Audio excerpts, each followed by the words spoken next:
بسم الله الرحمن الرحيم الحمد لله رب العالمين والصلاة والسلام على سيدنا محمد خاتم النبيين وإمام المرسلين اللهم صل وسلم وبارك وأنعم على سيدنا محمد وعلى آله وصحبه أجمعين. We're continuing inshallah with the Aqidatul Najat, the Creed of Deliverance for Imam Muhammad ibn Ja'far al-Kattani. Last time we talked about the revealed attributes of God through the Islamic tradition. And what we talked about was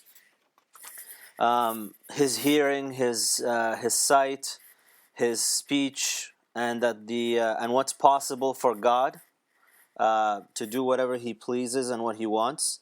Now, I just wanted to, and what's impossible for God. I just wanted to talk about a little bit about that, just to elaborate on that a little bit before going into the prophets. Now, when presented by any question, we have to break it down to identify the premises that it stems from. We have to ask what assumptions form the foundation of the question being posed. Because if the assumptions are fallacious, the question in turn also is fallacious.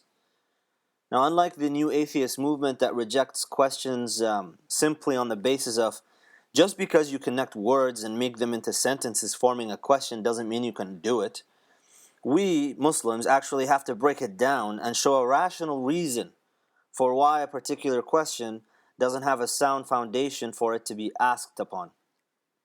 And so the question that we asked last time was, can God come into the world? And this question really touches upon most of the traditions, if not all of them actually, that talk about God coming in the form of a man, in the form of a son, in the form of a spirit, in the form of a whatever. Why do we have a problem with that question? And we would say that this question is problematic because it assumes three things about God that we already established using pure reason to be impossible for God. And so the question actually is a non-starter for us. The three assumptions are that He's a body, because the world is a body, the universe is a body. And so to ask, can God come into the world, you've already assumed that God is a body. And you can't do that, because there's nothing like unto Him. That He has a location, and we've already said that God is beyond space and time. For God to come into the world, you're already assuming that He's at some place. And so He just moves from that one place to the next one. And that's your third assumption. The third assumption is that He changes locations. Well, we've already established that God has no location, and He has no time. Changing location, with it comes time. So God is beyond space and beyond time. So based on identifying these premises, we can reject the question as one to be asked. That question is nonsensical for us. We've already established all of these things as impossibilities for God. And so when Muhammad ibn Ja'far says, Al-Katani says, وَجَائِزٌ عَلَيْهِ فِعْلُ مَا يُمْكِنُ. He says it's conceivable for God to do whatever is possible. أو تركه فلتعلما, or to leave it undone. Know this well. لأنه سبحانه فريد في ملكه يفعل ما يريد. For God, glorified be He, is solitary in His dominion. He does whatever He wills. But we've already established that some things will be مستحيل لله. Okay? Now, the risk with this, though, that we were taking here is, and I mentioned this before, and I think it was a couple of classes ago. The risk here is that we've made God so transcendent that He can't be known. But this has to be analyzed a little bit further too. God being so transcendent beyond what we can comprehend is not indicative of our inability to know Him. Because knowledge of God, after affirming His necessity to exist and affirming His necessary attributes, can be attained through revelation. But rather than fixating on the apparent meanings of the words and what they might indicate in a physical sense, we need to go beyond that into the metaphysical reality behind them. After all, when we talk about hearing something, we don't think of the mechanism of sound transmission, the body parts and cells involved in perceiving it, or even the neural processing that takes place as a result. We immediately think of what the statement, someone heard that such and such an event happened, signifies. This is what إطلاق الدال على المدلول actually means, which we talked about last time. And in addition, it's not a necessity that we comprehend what the essence of God is like in order for us to acknowledge His existence or to know Him. And this is one of the things that a lot of atheists get hung up on. They absolutely have, and this is actually a symptom, a result of science worship. As we discussed before a few classes ago, the function of science is to identify the essence of things. And so if you look at the world, all of the world, in terms of defining what the essence of it is, rather than looking at a manifestation, and you will only acknowledge things once you understand the essence of them, you're going to have a problem accepting something that is beyond anything that you can ever comprehend or understand. When you look at the different revealed attributes of Allah, we have an understanding of their significance. When I tell you that Allah is al-Rahman, He's al-Rahim, He's the most merciful, He's the compassionate, He's the just, He's the wise. And when we go through all of these different explanations and of attributes and what they mean and what they signify, you understand them because you have an inkling of them. وَفِي أَنفُسِكُمْ وَفَلَا تُبْصِرُونَ in Surah Al-Dhariyat, where Allah subhanahu wa ta'ala says, and within yourselves do you not reflect? We have these attributes, we have these understandings, and we can comprehend them. Looking at the world itself, the reason we know people is not by knowledge of their essence. And actually, interestingly enough, Imam Abu Hamid al-Ghazali talks about this in his Ihya Ulum ad-Din. In the Ihya, Imam Abu Hamid al-Ghazali talks about some individuals, the carnal individuals, the ones with the lowest kind of carnal desires controlling their being. When they think of love, for example, what they think about is sexual relations. That's what love is. They think of lust. They're not thinking of love. Love to them is what love has become for us in this society. In this society, love is all about sleeping with people. It's to the point where it sounds very strange for someone to hear two Muslim guys saying to each other, I love you, for the sake of God. Because to them, love is not something that is metaphysical, that has nothing to do with getting together with someone. So, Imam Abu Hamid al-Ghazali gives the example of Imam al-Shafi'i. How do you know Imam al-Shafi'i and fall in love with him and know about his works? And you see, it's because you looked at his works, you've examined his contribution, you've heard about his story, his biography. But do you know anything about what Imam al-Shafi'i actually physically looks like? Did you even care to ask that question? I mean, we have the description, but is that why you love Imam al-Shafi'i? Because of how long his beard was, or what his face looked like, or how tall he was? Or that's Imam Abu Hamid al-Ghazali uses he gives it a pretty negative term for the individual that does that. So that's not why we are looking. That's not why we're. That's not how we fall in love with things and with people. When you look at art, people looking at Van Gogh and Picasso and all of these people.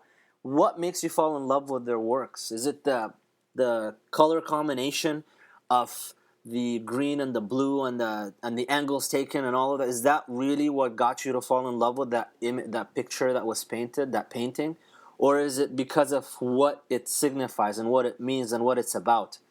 This is what we're talking about here. So when it comes to Allah subhanahu wa ta'ala, seeking to know Him in His essence, this is something that is beyond anything that you can ever comprehend, simply because He's much greater than that. وَمَا قَدَّرُ اللَّهَ حَقَّ قَدْرِهِ. And we're not talking about size, we're not talking about anything like that. We're talking about something that is beyond what makes you, you. That's why you can never know the essence. And in fact, thinking that you can know the essence is a type of polytheism, as Abu Bakr Siddiq radiallahu anhu has said.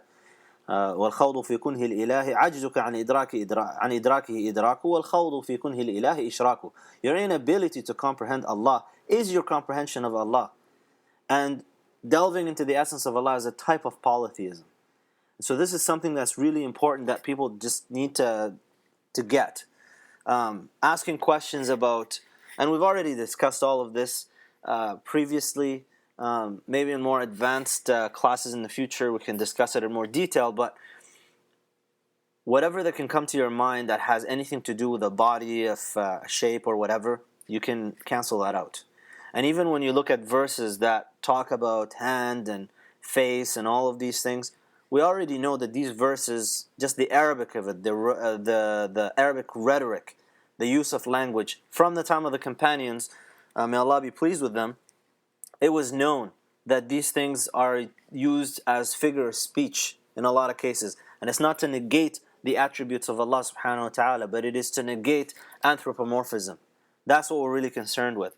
Because anthropomorphism, the logical consequence of it, no matter how much you do mental gymnastics and language gymnastics like some individuals do, you can't get away from anthropomorphism if you assert certain things in an anthropomorphic way. No matter how much you tell me that it's not like our hand, for example, but it's كما تليق بجلاله, a statement that was never said by any of the Salaf. So I hope that part of it is clarified. Next we're going to move on to what the prophets are all about. And وواجب لرسله الأمانة والصدق والتبليغ لا خيانة كذاك باقي ضدها محال إذ لهم من ربنا الكمال وجائز عليهم نحو المرض من عرض لا نقص فيه إذ عرض. So these lines are saying necessary for God's messengers are trustworthiness, truthfulness, and full communication of the prophetic message. In them there is no treachery. Likewise, the remaining attributes, their contraries are impossible, for the prophets have all been given perfection from our Lord. And it's possible, as regards to the messengers, to be affected by the likes of sickness or any other characteristic causing no deficiency when it occurs. Just finally, before we move on to that, just one final point about God. All the attributes that we've asserted for God, he says in the line before that, وَضِدُّهَا مُمْتَنِعٌ. The contrary of these attributes are impossible. So you have the necessary attributes and the revealed attributes, and then you go to the opposite of those and you say that these are impossible for God. And deficiency for God is impossible. Now, talking about prophets, and before we talk about what's necessary for prophets, what's possible for prophets, and what is impossible for prophets, we have to talk about the possibility of prophets themselves. Just the same as we discussed about God. Does God exist? Does he not exist? And again, we go back to that discussion of rationalism versus empiricism. I wrote an article about this on the irrationality of rejecting prophets, and it's actually based on the chapter in Imam Abu Hamid al-Ghazali's Deliverance from Error, that's titled حقيقة النبوة واضطرار كافة الخلق إليها, the reality of prophethood and the need for all of creation for it. Prophecy and prophets. Can we have prophets? Well, just in a nutshell, just to summarize that part of the article that I talked about, this rationalism and empiricism business. As we mentioned before, these are typically treated independently in philosophy, but if you reflect upon how we go through life and what we do, it's never one or the other. If you look at someone like sometimes you do see a division like that. If you look at someone like a mathematician is a pure rationalist, someone that's just sitting there working with numbers. The nature of the subject itself, you cannot ask for any evidence that you can see or measure. It's just the math works or it doesn't. It's completely something that the mind is functioning in. And a lot of people have a curious observation that mathematicians are a little bit on a strange side because just they're always in that pure reason realm. On the other hand, if you look at something like biology is an empirical endeavor in science. The claim needs to be supported by some form of measurable evidence. And as we mentioned before, what science is and what we have to understand about it is that the evidence is it's formed by two types of evidence. It's the material hard evidence and that inferred evidence. Now, if you take it upon yourself to go with an empirical approach, that there is nothing, a naturalistic approach, there is nothing beyond the world, and then you say, I'm going to be rational, but subject my rationality to empiricism, what you will end up with is forcing yourself to have inferred evidence, and by inferred evidence we're talking about the explanation linking the material evidence together and giving a coherent story behind it, you will be inevitably forced into certain inferred evidences and certain explanations, and you can't avoid them. And so, for example, something like evolutionary theory. Evolutionary theory is an elegant theory. It's considered by a lot of scientists to be more fact than fiction, and more fact than theory even, like a law even, the way that it's approached. Now, if you look at the initial approach to the theory itself, meaning there's nothing beyond the world, there is nothing outside of creation, there is nothing outside of looking at what you can see, touch, feel, hear, smell. What's interesting about the theory is that it actually confirms something about being human, which is we do not accept things popping out of nowhere. Things have something that brought them into existence, some form of, I don't want to say cause, but something that brought them into being. Now, if you take a naturalistic approach, that there is no God, nothing but this universe, if you're going to talk about everything within the universe and there is nothing outside of it, what you're forced to do is you actually take the role of God and put it into nature. And so we talk about quote-unquote Mother Nature. Mother Nature is really the new God of this postmodern age. That the efficient cause, the thing that's driving things to happen and come about, is within nature itself. And evolutionary theory, by the way, is something that has been, it's not the theory itself, but the apparent relationship, the apparent link between everything, that seems that there's a lot of similarity between a lot of things on this planet, was pointed out from the times of the Greeks. People have been talking about this for a very long time. What Charles Darwin did, and what made it come into the forefront and gave him his name, was he proposed a mechanism, which is natural selection. Going to the Galapagos Islands and looking at the finches and coming up and proposing a mechanism for how that can come about. And that mechanism became the God. And that's why it took a precedence. So if you reject the existence of God, and we're not promoting creationism in the sense that there is no evolution whatsoever. Evolution is something that we can discuss at another point. I've written a couple of things about it. To come up with a yes or no answer when somebody asks you, do you believe in evolution? I've heard some Muslims, unfortunately, oversimplify it and go, yeah, we can believe in evolution, for example. We don't have a problem with it except when it comes to human beings. Well, I can quote you, I think it's a 2002 or a 2003 Nature paper that looked at chromosomes between chimps and humans and the common ancestor, and we have a different number of chromosomes than chimps, and we have less. So if we have less, then it's if you lose one chromosome, it's lethal. Then what could have happened? Maybe a fusion. They came up with a theory that's driven with a hypothesis that's driven by evolutionary theory, and sure enough, it was actually confirmed. It gave the data that they were expecting and showed, okay, there you go. And so if you just come up with an oversimplified statement to just say, oh, we as Muslims, we accept evolution for everything else except for humans, well, I can come up right now and tell you why you should accept it even for humans. I can show you the scientific evidence for it, the hard evidence that is supported by that inferred evidence. Okay, because we said science comprises two things.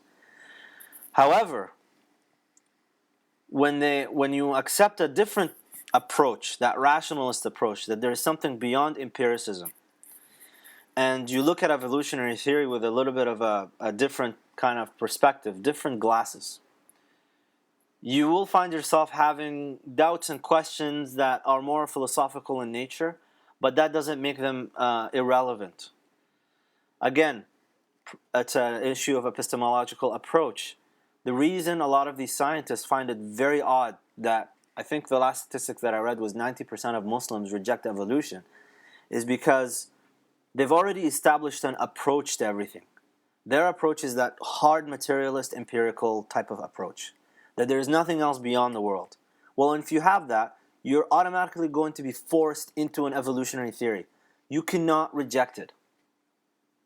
But if you're going to have a rational approach, that there is something beyond this, and you're going to flex your thinking muscles a little bit, and reflect upon everything and look at things not in a reductive type of approach, the scientific approach, but more as an emergent way, a manifestation, examination of manifestation, you can find yourself having a little bit of a issue accepting it like that, because you're not being driven to it, you're not compelled like the science worshipping atheist crowd is compelled. They're compelled to accept it. We're not compelled to accept it because we have a different approach to knowledge in general. So it's not necessarily just this simple yes, no. Evolution itself, when you talk about it, by the way, and I'm just going to end it with evolution right here. Evolution itself is not just, it's an umbrella term. It's not just one thing. You have microevolution, macroevolution. I could show you evolution in the lab. You can come in, I could show you. We've done it. You do it. You know, 3rd, 4th year undergrad students in biochemistry, microbiology labs. I could show you evolution at work. And you can drive it. You can let it happen on its own. That's one form of evolution. There is a greater, macroevolutionary account of everything. There is bringing in the molecular biology into it, as well as behavioral. I mean, it's such a vast subject that you just come in and give me just an oversimplified statement of yes or no. I'm sorry, I just can't go with that. So we'll just end it with the evolution here. Just back to this prophets thing. Again, it's this approach thing. Is there something beyond the world? Well, let's just talk about other professions for a second. Let's just treat prophecy as a profession. Looking at other professions, something like theoretical physics. Someone like Einstein, Albert Einstein. If you ask anybody about Albert Einstein, and every couple of years there's a craze about his brain. Oh yeah, we've discovered this about his brain. We've done this about that, and that's a whole other subject that I have issues with. The brain, is it deterministic, how you become or what? But anyways, Albert Einstein, genius, amazing person. Well, you ask any individual, any average person, Einstein, they'll tell you he's a genius, this and that, big hair. Okay, why? Why is he a genius? What made him a genius? Oh, he was an amazing theoretical physics guy for those educated ones. And those that went to college, they will tell you, oh, theory of special relativity and general relativity, and he's explained things that, he's like the next revolution after Isaac Newton. Okay, can you explain to me? Can you sit down, just show me the formulas and explain to me why Albert Einstein is a genius? I want to know exactly why. What is it where is the elegance in his work? I want to see it. I want to feel it. I want to touch it. Show me. You will find that 99% of people won't be able to show you anything. The reason they accept it is because of tawatur. Multiple transmission reports, which, if it rings a bell for you, we have al-hadith al-mutawatir, al-Quran is mutawatir, multiple transmission. You've had so many people attest for Albert Einstein's genius that you just accept that he's a genius. Now, if you just stop it right there and not discuss anything else, you have so many people attesting that the prophets, Muhammad sallallahu alaihi wasallam, Jesus Christ, peace be upon him, all these, they were prophets that existed. They'll tell you, no, they might have existed, but we have to come up with another explanation. And this is where you see that difference in approach comes in. They want a different explanation from something asserting the existence of a metaphysical realm. They want something that says, oh yeah, they were schizophrenics, they had or a schizotypo type of psychology or whatever. They don't want to assert anything to do with God there. Okay, fine. What is it about Einstein? So many people talked about him. You can actually go to an empirical realm and go, well, the reason that you have a lot of our communication systems and a lot of advancements in technology and things, if you really go back far enough, you'll find that they rely on knowledge that was proposed by people like Albert Einstein. And so therefore, even though you may not understand the theories behind it and all that, the effects of Albert Einstein's works are surely felt by you. The way that you are getting on your cell phone and just calling the other side of the world and all that, that's all relying on physical principles that were worked out by his group and by Albert Einstein himself. So That's Einstein. If you ask somebody to directly show you, you can't. All you have is indirect evidence for it, and the only direct evidence for you is just your experience with technology. You go to someone that doesn't have access to technology. Go to someone in the deserts of Mauritania. More than likely, they probably won't even know who Albert Einstein was. But let's say that they did.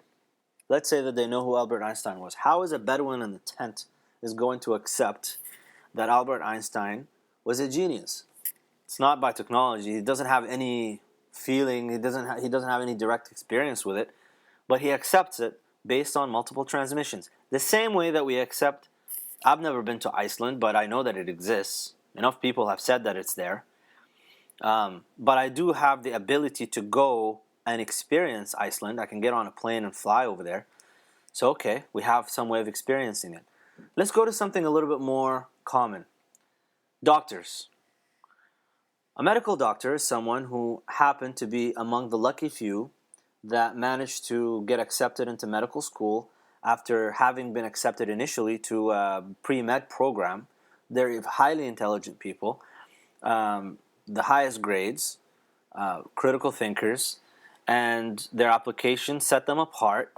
And out of however many thousands of people apply to medical school, only a few hundred per university will actually make it. And so you have, out of that many people applying, you have a small percentage that goes in. All right. What we have here is a set of people that were allowed access into a realm of knowledge that not everybody else is allowed access to. Out of the people that were qualified to access it, a percentage of those were allowed and the rest were not. And so they ended up doing something else.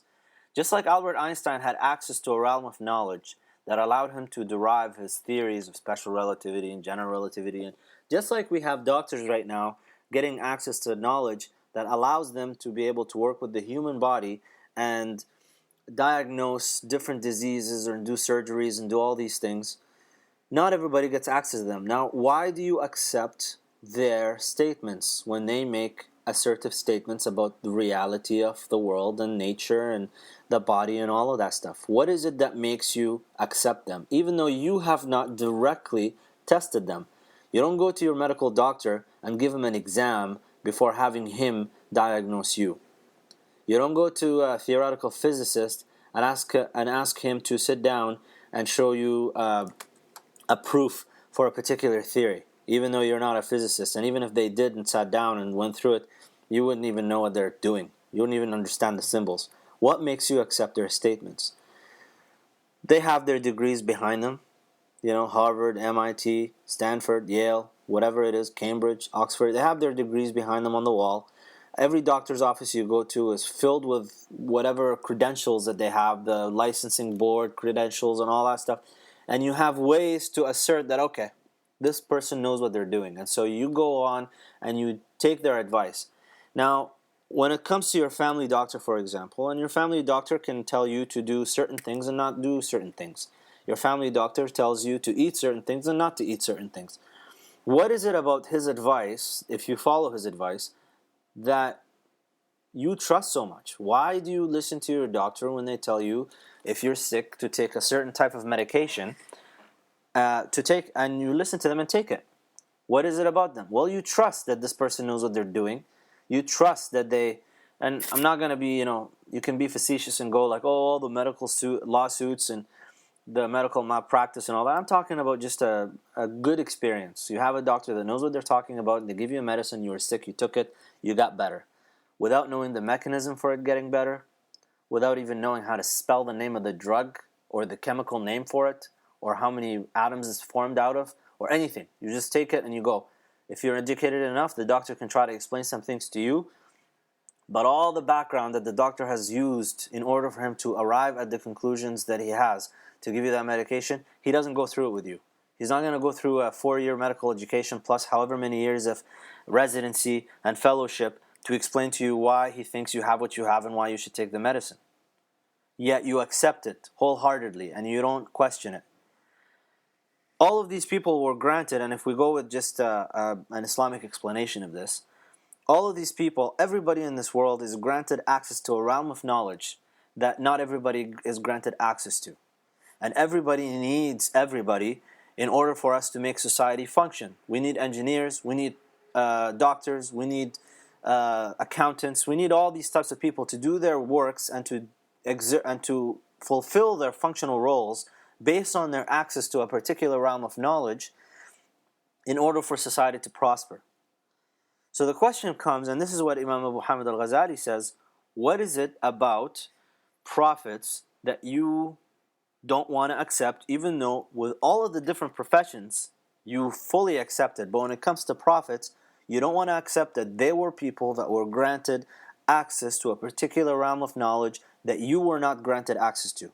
You accept the doctor, you accept the engineer, you accept the accountant, you accept all of these people. Why don't you accept prophets? The way you accept all the other people is by seeing hard evidence for applying their teaching, their instructions to you into your life, and you see the benefits of doing that. If the doctor says you need to take this antibiotic, you're about to die from a staph infection, and you don't take it and you die, you've made a mistake. And he has the proof to show you that. Now, when it comes to prophets, how do you test a prophet? Just the same way that you don't test a doctor, and you don't test an engineer, and you don't test a theoretical physicist to accept their statements. Well, prophets have certain things that they have, and they have a functional role that they're fulfilling. And it has to do with your relationship, your vertical as well as your horizontal relationship with the world. One of the problems with atheists that they go with is they want prophets to come in with a book of science that tells them the essence of everything, and basically an encyclopedia of how everything was created. It's almost like taking an engineer and putting him in a medical setting, in an operation room, and asking him to perform surgery. Now, when it comes to prophets, we don't say that they're unable to do any of these things, but we just say that the functional role that you're seeking from them is wrong, and that's why you're rejecting their role. The example that Imam Abu Hamid al-Ghazali brings up is with the senses. When you're born, initially, you have access to some of the senses. You don't even have access to all of your senses. One of the first ones that develop is your sense of touch. And with touch, you can tell what's hot, what's cold, smooth, rough, and whatnot, edges. You have the sense of hearing. You can listen. And from that, you can tell different sounds and tones. And then you have sight. Initially, your sight is weak, but then it gets stronger, and you can see a panorama of existence. Now, as you get older, initially, your first years, you're trapped in that sensoria, the world of sensoria. After you grow a little bit, you graduate from that entrapment. You still maintain it, you still have it. But now you graduate and you take it with you, and you can start to discern now between different matters. That's when your intellect starts to come in. And the stage of perception, that's the stage of perception that's beyond sensation. Here you can begin to identify right from wrong, and and we can start to learn simple concepts of human interaction as we get older. Later we ascend into another stage, and we gain the power of intellect. And this allows us, full intellect, and that allows us to perceive the necessary, the possible, the impossible, as we discussed earlier in previous classes. And all of those things not found in those previous stages. Okay? Now the ascension, as I said, you bring everything with you. The ascension from each stage to the next one does not negate what you have from the first one. You maintain your lower stages in the capacities, but you intuitively recognize that each one is removed from the other. To give you an example of that, your sense of hearing is set up to accept a particular form of energy that travels through space, that is perceived by your ears and your inner ears and your cochlea, and how that sound is transmitted. It's sound that's accepted in your ears. Your sense of vision has a whole different program going on there. Your eyesight accepts a different wave of, different form of energy, photons, that change the conformation of different types of cells, that eventually allow you to see things. Now, what you perceive with your sense of vision and what you perceive with your sense of hearing, audition, are two different perceptions.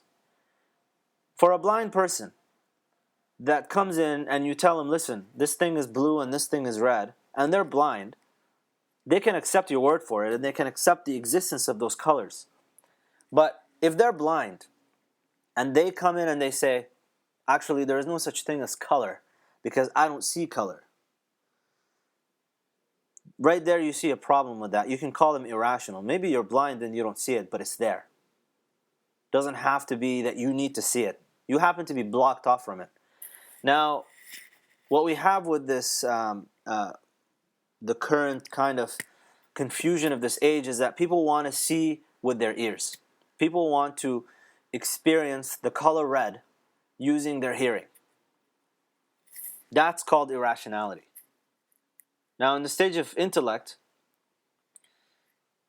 as we mentioned, as we just talked about all these different people getting access to different realms of knowledge, we accept that some of us gain access, depending on how high our level of intellect gets to. We accept, and we shouldn't even call it high, it's just a different level. An engineer is not better than a doctor, and an accountant is not lower than a lawyer and whatnot. It's just different inclinations to different fields of knowledge. We accept that different people have different access to these things. And it's our experience really that allows us to rationally deduce the reality of these professions and the reality of what they do. How do we establish that credibility? Again, it's really through indirect inferences and evidence from credentials, licenses, degrees, whatever. The prophets, on the other hand, having access to a different realm that we've not been granted to, is this hidden metaphysical realm, before rejecting the existence of that realm, and before rejecting their claims to be prophets of God, we must first establish how we can examine their claim and put it to the test. Because a blind man will not try to examine our sight-based observation using his eyes. There are two criteria that must be filled before someone's claim to prophecy can be accepted. It's his character and his impact upon our experience. The character part is similar to examining the credentials of doctors and scientists in that one would have to examine their states and what's known about them, in addition to what's left behind in sacred scripture and tradition. This may become a point of dispute, obviously, if it's examined alone, and that's why the impact on experience must be assessed as well, which can only be accomplished by personal involvement. Now, when it comes to character, the Prophet ﷺ established that at the very beginning, when he called upon his people, when he was commanded to call upon his people publicly, he called them outside, just outside of Mecca to the hill, and he started calling by the different family names. And when they all gathered together, they said, "What's up? What are you calling us for?" And he said, "If I told you that there is an army just behind this hill that's about to come and attack you, will you believe me?" And they said, "We obviously will believe you. You have never lied to us. We've never tried you lie to us before at all, ever. You're completely trustworthy. There's no reason for us to disbelieve you." So he said, "Okay, I'm warning you about a great punishment, and I'm telling you that I'm the prophet of God." And he basically started professing his message. At that point, they rejected him. And that's when Abu Lahab said, "Tabban lak," and the verse from the Quran came down rebuking Abu Lahab. So it's interesting that the Prophet ﷺ has actually established his credibility before telling his message. "Hey everyone, if I said anything to you, will you believe me?" And they said, "Well, you've never lied to us. Sitting with us for over 40 years, you've never said anything that's a lie. So yeah, obviously we'll believe you. Okay, I'm a prophet. Oh no, now we disbelieve in you." أقام الحجة عليهم. Now, taking this example, when it comes to this experience of the Prophet ﷺ, how do you test it experientially? Now, I told you that if you're going to talk about God, you can't talk about essence. It's something about experience, reflection upon the world. When it comes to the Prophet ﷺ, same deal. You're not going to get access. It's like you trying to, if you don't know theoretical physics and you go up to someone that's I think his name is Michio can't remember how to pronounce his last name, but he's one of those like amazing theoretical physicists. You go up to him and you say, hey, can you just write up, I want you to explain to me string theory and show me what's the problem with string theory and how to explain it. Yet you haven't even done first year physics, let alone getting into theoretical physics. The same thing applies to the prophets. What makes it a necessity for you to directly experience that in order for you to accept it? Now, what's interesting about this is that the way that people have accepted Albert Einstein and all these theoretical physicists to be geniuses is through looking into their colleagues, people that are in their circles, that despite not having their intellectual aptitudes, have enough to discern it and to see the reality behind it. We have those people amongst us. These are those, awliya, saints, righteous people, people that are men of God. I mentioned this before. There's this man that, an atheist that debated everyone, and it wasn't until he went to Morocco and he saw a man on the street, didn't even talk to him, doesn't know who he is, but faith entered his heart. That's it. He was done. Just by seeing that man. He saw a man of God. The same thing with this. There are many people that have had direct experiences and experienced the effect of prophecy in their lives that they can attest to it, and there is tawatur when it comes to this. Now, if you speak to someone that's an empiricist atheist, and again, back to this approach problem, if we don't get this really established, if the approach itself, we first have to show that the absolute empiricist, there is nothing beyond the world, nothing beyond the senses, is illogical and is irrational, and it has to be rejected. Once we establish that, we establish a pure reason, a rationalist approach that combines two things together. It combines this rationality and empiricism, and it's not one or the other, and then show through logic the necessity of God and the necessity of prophets and the necessity of all of these things. Then finally you can come to this point and say, now you have to experience what the Prophet, peace be upon him, has said, and you can only do that through experience. You have to engage in it. It's not something that you can just sit there objectively like an Orientalist and try to examine it and use some evolutionary accounts for it. Only through that, it's a step-by-step process. And if we don't establish that foundational basis for everything, we're not going to get anywhere. We won't even get to this far to talking about prophecy.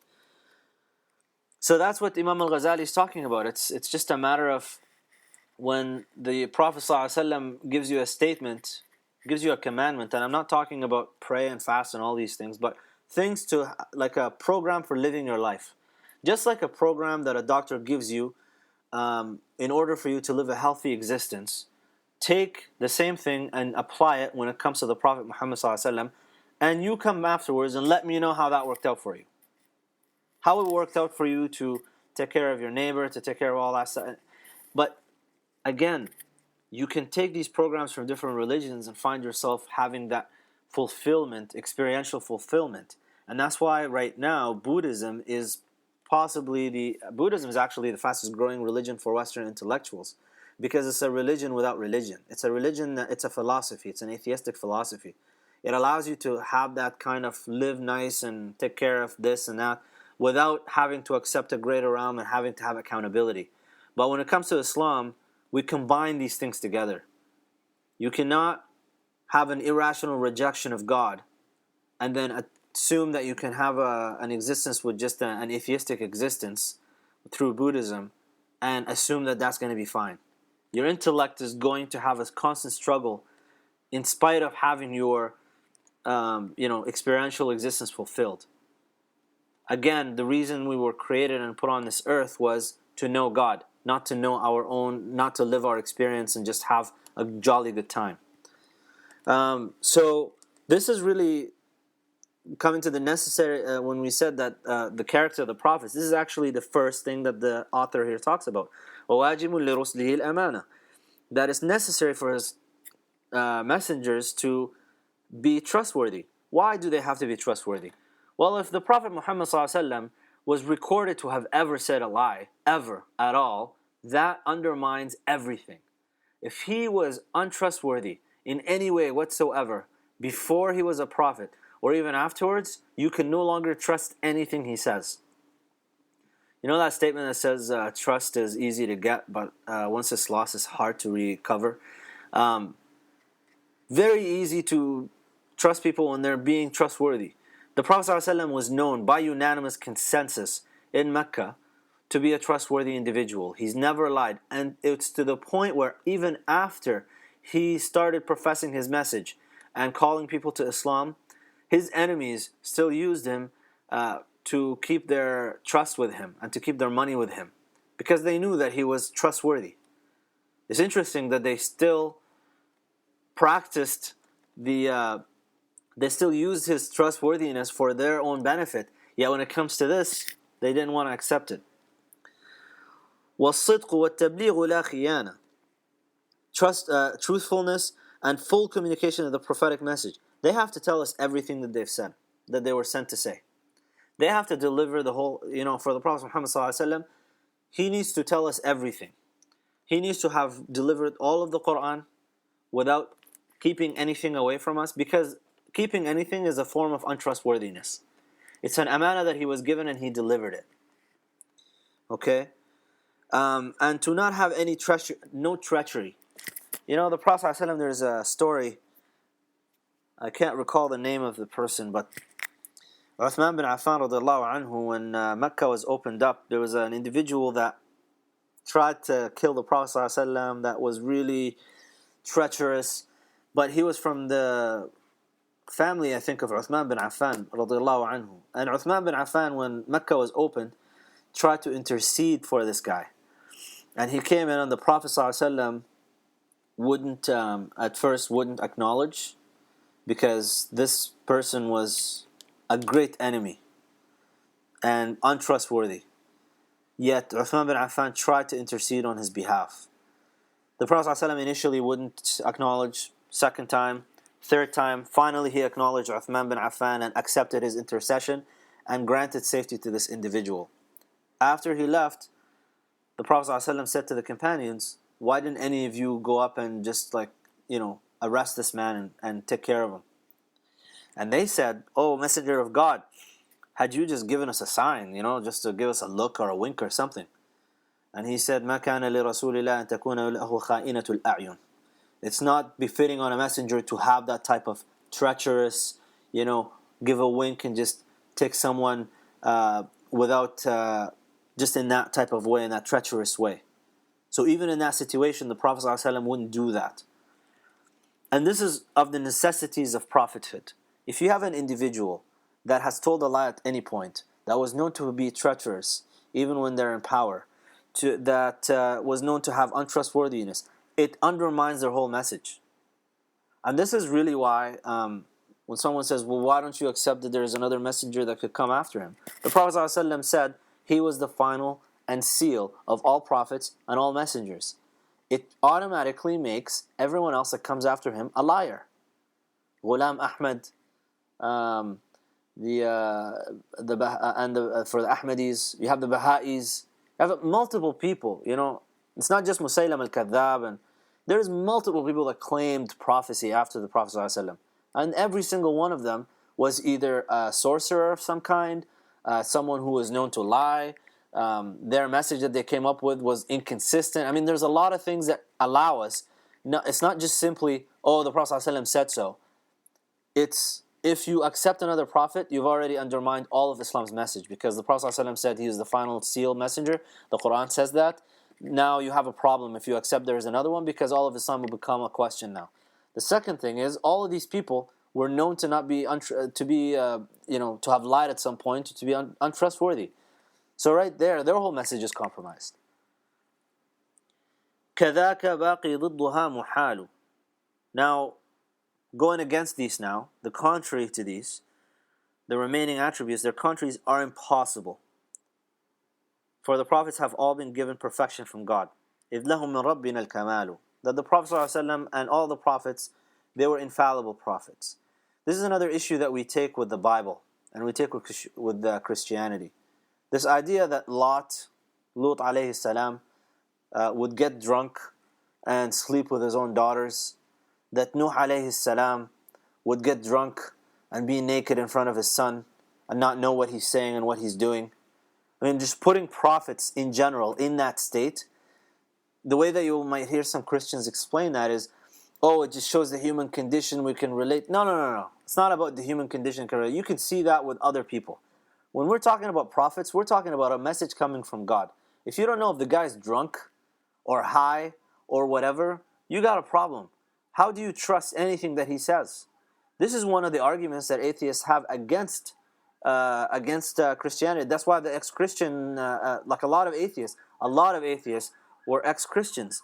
It's just the way the Bible has presented the prophets in such unbecoming ways has basically undermined the whole message. And so it's not just about, oh, we're just seeing the human condition and the fallibility of it. No, prophets have to be infallible. They have to be truthful. They have to be trustworthy. And they cannot be treacherous. You have some prophets basically killing their own soldiers just for the sake of marrying their women. And it's just, if you look at the Old Testament of the Bible, you could totally see why someone would just go like, what is this? And these are supposed to be men of God? وَجَائِزٌ عَلَيْهِمْ نَحْوَ الْمَرَضِ. It's possible as regards to the messengers to be affected by the likes of sickness or any other characteristic causing no deficiency when it occurs. مِنْ عَرَضٍ لَا نَقْصَ فِيهِ إِذْ عَرَض. What this is talking about is what's possible for them, because prophets, after all, are still human beings. Although they were infallible, their infallibility was not innate from within them. It's something that was given to them through protection by Allah subhanahu wa ta'ala, by God. For example, the Prophet ﷺ, when you see in his seerah, when he was young, very young, 20 years old or so, and wanted to go and attend a wedding in Mecca, and he was herding sheep outside of Mecca, and he told his friend to just take care of the sheep. On his way, he got tired, sat down and fell asleep until the next day, and tried again and fell asleep till the next day. What was happening in these weddings was a lot of drinking, a lot of lewd activity, and Allah subhanahu wa ta'ala has protected him from it. So he is no longer even possible to be a subject for accusation. اتقوا مواطن التهم, as the Prophet ﷺ has commanded us to do. Just stay away from places where people can accuse you of anything. He was protected from that, and so this is for the prophets. But given that they're humans, they can still get sick.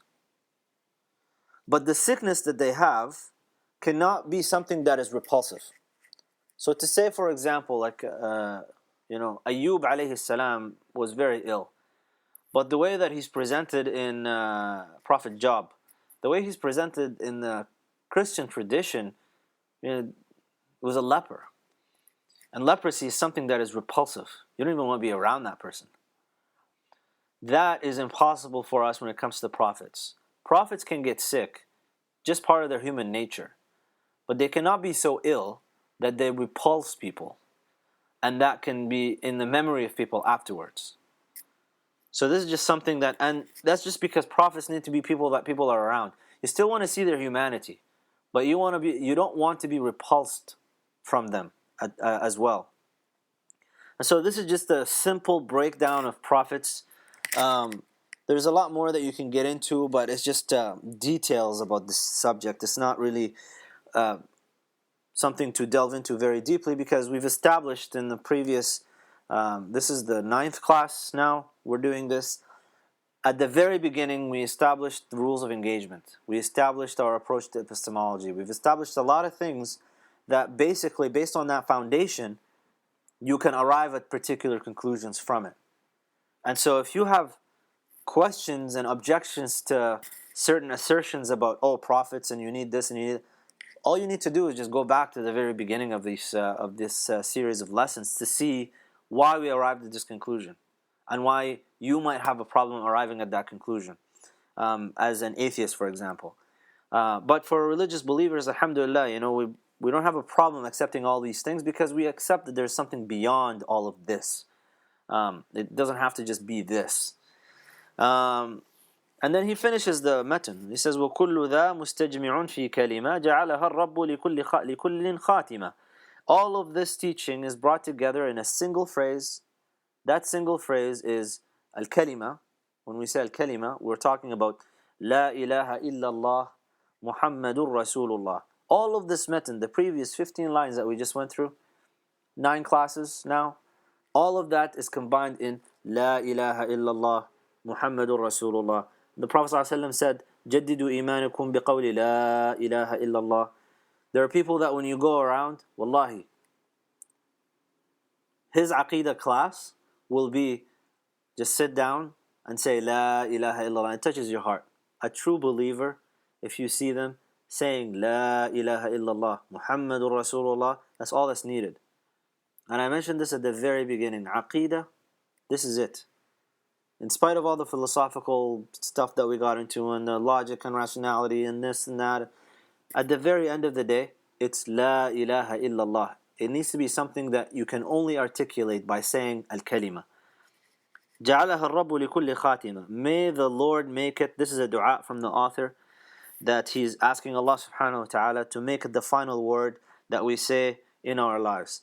And there is something about this when you are in the presence of someone that is dying.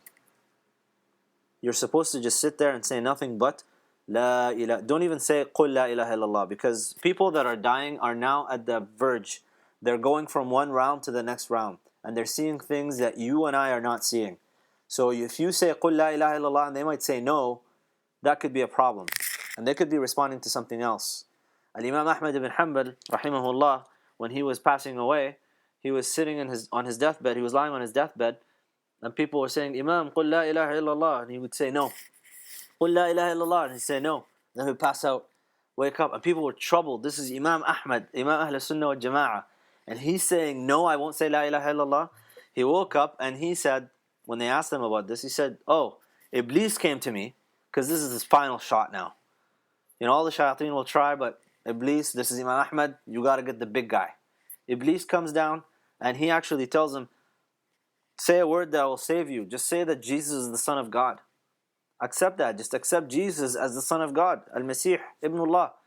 And Imam Ahmad was responding to him. He wasn't responding to the people around him. His son Abdullah and the others. So when they said La ilaha illallah, he would say La ilaha illallah, and he gave up his soul. When you're around people that are dying, all you need to do is La ilaha illallah, and then after they say it, because you need to say it so that they remember. And when they remember and they say La ilaha illallah, you stop talking. You say nothing. Because the last thing you want anybody to say, and everybody and all of us should say, is La ilaha illallah Muhammadur Rasulullah, because that's the khatima, inshallah, that we get. Ameen. صلى على محمد وآله وصحبه ومن غدا من حزبه. God extol Muhammad sallallahu alayhi wasallam, may peace and blessings be upon him, and the believers who follow him. وآله, there is different explanations for آله. In this particular case, he's talking about the people that follow him, because we are all Alu Muhammad. Salman al-Farisi, when he was asked about his lineage, the Prophet ﷺ said about him, Salmanu minna al al-bayt. It's through following in the prophetic path and doing things and following the sunnah and being a Muslim that you can actually be granted this honorific title of being from the Ahlul Bayt. And you can be included in the salawat.